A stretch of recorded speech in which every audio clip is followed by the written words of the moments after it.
Assalamualaikum warahmatullahi wabarakatuh.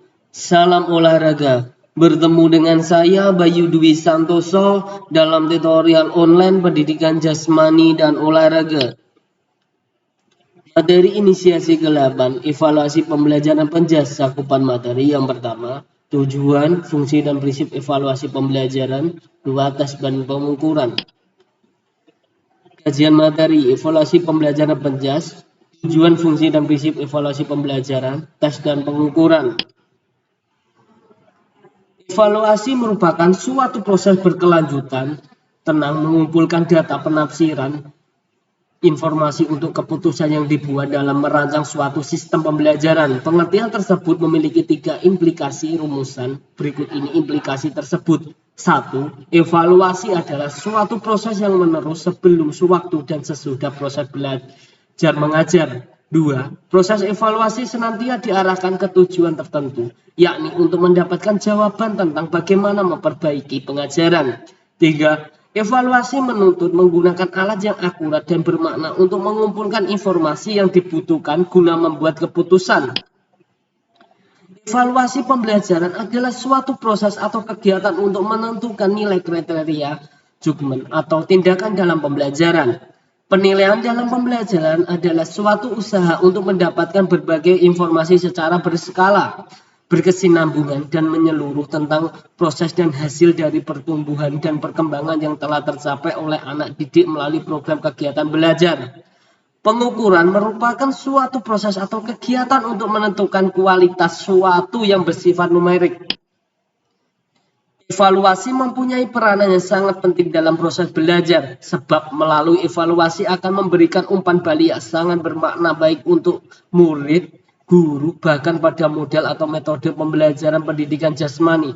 Proses evaluasi meliputi 1. Pengukuran data hasil pengukuran, 2. Pertimbangan arti data ini dengan berpatok kepada suatu standar, 3. Membuat keputusan dan alternatif tindakan berdasarkan data.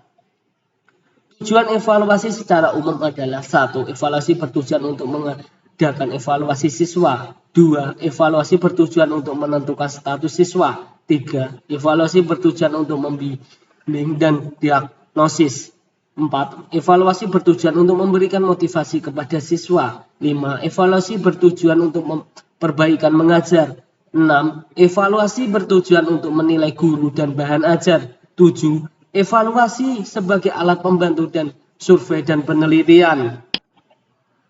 Ruang lingkup evaluasi pembelajaran hendaknya bertitik tolak dari tujuan evaluasi pembelajaran itu sendiri. Jika tujuan evaluasi adalah untuk mengetahui keefektifan sistem pembelajaran, ruang lingkup evaluasi pembelajaran adalah sebagai berikut. 1. Program pembelajaran, 2. Proses pelaksanaan pembelajaran, 3. Hasil pembelajaran.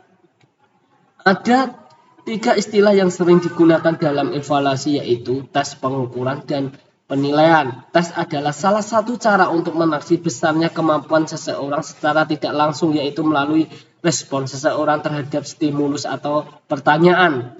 Pengukuran dinyatakan sebagai proses penetapan angka terhadap individu atau kriterianya menurut aturan tertentu. Asesmen dalam konteks pendidikan sebagai sebuah usaha secara formal untuk menentukan status siswa berkenaan dengan berbagai kepentingan pendidikan. Evaluasi merupakan proses yang sistematis dan berkelanjutan untuk mengumpulkan, mendeskripsikan, menginterpretasikan, dan menyajikan informasi untuk dapat digunakan sebagai dasar membuat keputusan atau menyusun kebijakan. Tes merupakan alat ukur atau instrumen yang akan digunakan untuk memperoleh data siswa dan kepentingan evaluasi.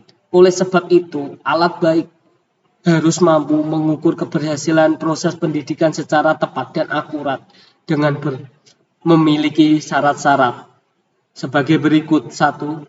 Kesahihan validity adalah ketepatan alat penelitian dalam mengukur tingkat keberhasilan pencapaian tujuan pembelajaran. 2. Reliability biasanya disebut juga dengan keajekan atau konsistensi.